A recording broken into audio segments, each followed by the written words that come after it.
Hello, my name is Laura, and I'm here today to teach you how to make polymer clay flowers. What I do is I take methods to make gum paste flowers or fondant flowers and use polymer clay instead. So here's how I do it.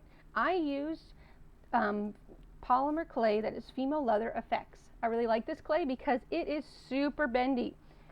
After it has baked, you can really move these suckers around and they're not going to break. If you're using these for something like a wedding, you really want these flowers to be able to take some abuse.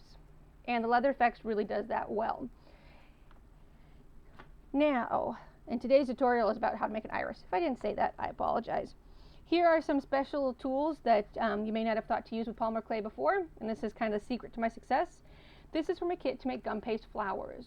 This is a lily cookie cutter, and it's designed to make a lily petal shape. This is a mold to make a tulip petal, but I really like the veinage to it and the different textures it gives, and it works really good for irises. You also need a ball tool and a foam pad. One side of the foam pad is nice and dirty and we'll roll out the edges of our petals there. The other side has a paper towel on it, and I'll show you why in a minute. We also need a paintbrush, piece of tin foil, some floral wire, and now this is super fancy. This is, I call it my donut volcano. It's ugly, I know, but we're going to use it to actually bake the polymer clay iris when it's time, because they're really hard to bake and to keep their shape. Okay, so let's begin. First, we take our polymer clay. Oh, I forgot to mention, we also use artist pastels. These little pots of color are literally just artist pastels that have been shaved off with a knife into these little pots. It makes it easier to use. Okay, so here we go. We've got our half block of Leather Effects clay. This clay is pretty awesome. It's once it's baked, you can even like sew through it. I haven't done it, but I've heard you can. You're going to need a pasta roller if you didn't see that already. Mine is a little put together. The roll kind of falls off, so I've got some elastic to hold it in. Pretty basic, but it still works. Okay, so we're going to roll this sucker out on our thickest setting. This part's probably super familiar to you, so I will try to go quickly if you know anything about polymer clay.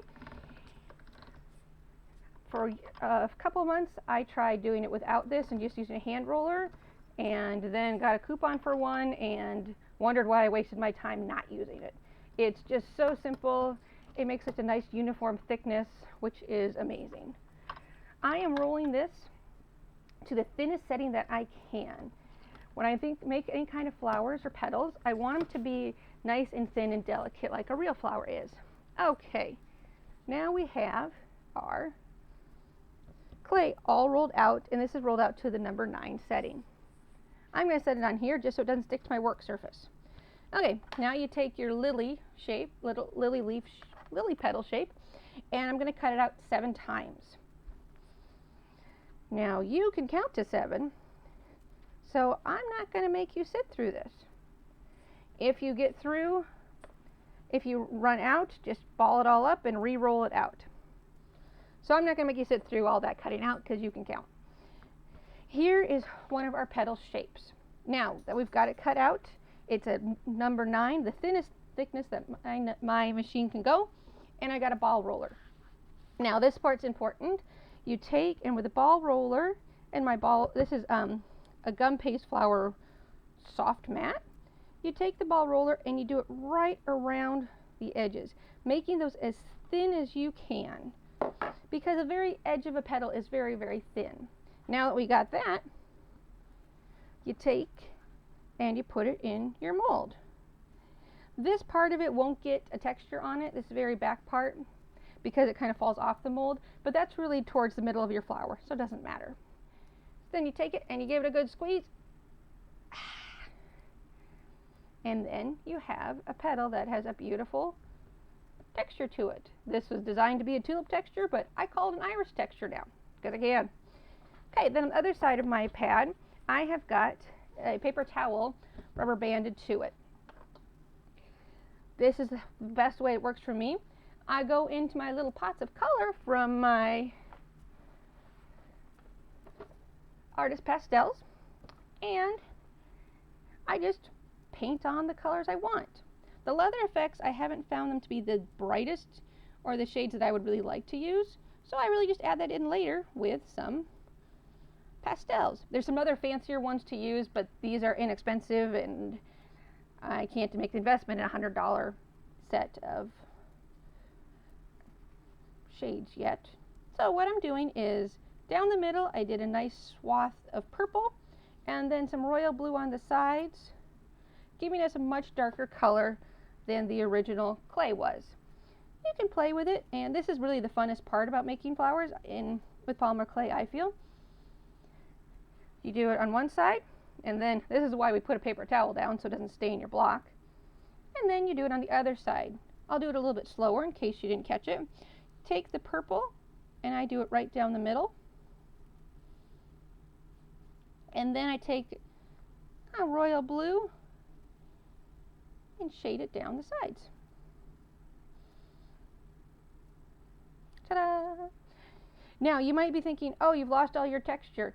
There really is still a lot of texture there, but if you really wanted to, you could go and put it back in the mold and push the texture again. When you do this though, it's more likely to get little holes in it, but it can still work. It also does stain your mold. So I recommend doing it before you put the powders on.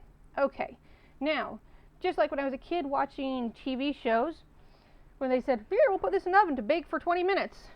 Now you do this to all 7. So rather than like you watch, here they all are ready to go. Yay! They are all made the exact same way, with some shades of blue and powders. Now it's time to actually start forming the flower, and this is the hardest part. But don't worry, you can do it. So I take a piece of floral wire, pardon me. If you haven't figured out, I'm new to this, so please be gentle. And I make it just a little hook around the end, and then I take some tin foil and I make a ball around the top of it.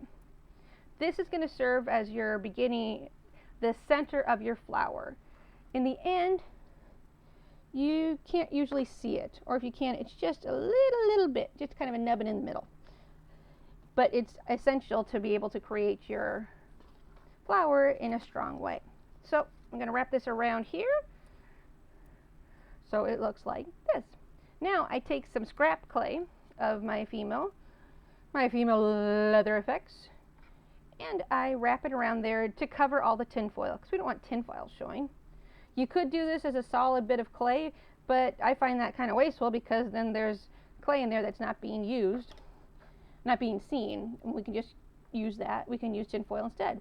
Now it's important to do the same coloring on this center part, otherwise if you do see it in the middle, it's going to be this kind of like a sore thumb sticking out. So now it is the same shade as all the other petals. Okay, here's where it gets tricky. You pick 3 petals. Your choice. I'm going to take 3 petals, and what I'm going to do is I'm going to put them, they're pretty much identical side to side, so it doesn't matter. I'm going to put them 1, overlap it a little bit, 2, and then 3 right around the base. So these 3 guys are now sitting right here around the base. And now they're just kind of gently on, so now I'm going to really squish it and push those suckers on there. Right now you're making the very top of your iris. If you pick it up, you're like, wow, this is great, Laura. This is awesome. I know, it looks terrible. We've got a plan. So now, while this is still upside down like this, the flower's still upside down, we've got our 3 petals going around. Now, what we're going to do is we are going to do the petals that I always call like the skirt. Now, in a traditional iris that you'd find like in a floral bouquet, there's usually just 3 petals, but I take artistic license and I put 4 in because I think it makes it look nice and full. So what we're going to do for these guys is the same thing. We're going to put them around, but we're going to put 4 on. And we just gently overlap them. 2, 3, try to space them so they get equal distance around the center. 4. And again, squeeze that clay at the very bottom so it's nice and put together. Now, when we lift our flower over, we got a mess. That's okay. Really fantastic looking flower, I know. Here's where our random donut volcano comes in handy. Take your wire and gently roll it up and stick it in the center of your donut. This donut's pretty tall and it kind of goes in almost like a pyramid or volcano shape. Now on here you can gently, I want that down a little bit more. Come here, you. There we go. Now it's nestled nice in its little bed and it'll feel safer there, and I'll feel safer with it there.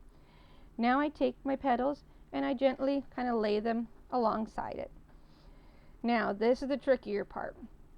Your top petals, you want to lift them up like this so they stand like an iris does. But because they're so thin, the clay doesn't want to stay up. So what do? Then you bring in your good old-fashioned tin foil. And I make a little ball and I kind of stick it on top of the center of my flower. I'm not doing this very well and you can't see and I apologize. But then you take a petal and you lift it up and you gently affix it to that center tower. So there's 1, 2, again affixing it to the center of the tower, and then finally 3. There you go. I got the wrong one. It was overlapped. So now we have a flower that has its uprights and its bottom skirt, but it's still kind of floppy. So what you can do is just take tin foil. Ooh, that's not good for it. Come here. You can take tin foil and gently, come here, we're going to take you off for just a second. Gently kind of fill in this area to give the clay something to bake on to maintain its shape while it is getting hot. So we just gently put these in here around the nubbin, giving them a little bit more support. Now obviously this tin foil is not what you want to have in your finished piece. So we'll just tuck them in there. Now we have a flower that's looking pretty good. Perfect? No, but nothing is. And I'm quite comfortable with that. Okay, so now we have our flower. It's ready to go. Now what I do is you bake it. I like to bake in metal tins. For this, our little donut volcano fits really nice into a muffin tin. So it sits in there upright, nice and sweet. This is actually pretty thin except for some areas, so I only bake it for about half an hour. And then as soon as it comes out of the oven and it's cooled, then because it's the female leather effect, you can just gently peel them back and pull out those bins of tin foil, and then you have a finished flower. This is what it looks like completely done. If you like, oh, I really want it to be a little bit darker here, you can add some shading after the fact, after it's been baked. But if you do, you're going to want to have some kind of a sealant to keep that in. And that is how I make my little polymer clay irises. Feel free to email me at lauradesigns1021 if you have any questions. Again, this is my third video, so I'm not pro at this. So if you say, the lighting's horrible, I couldn't see this. Yeah, I know, it's not great. But hopefully it gives you an idea of how to make polymer clay irises. Thank you.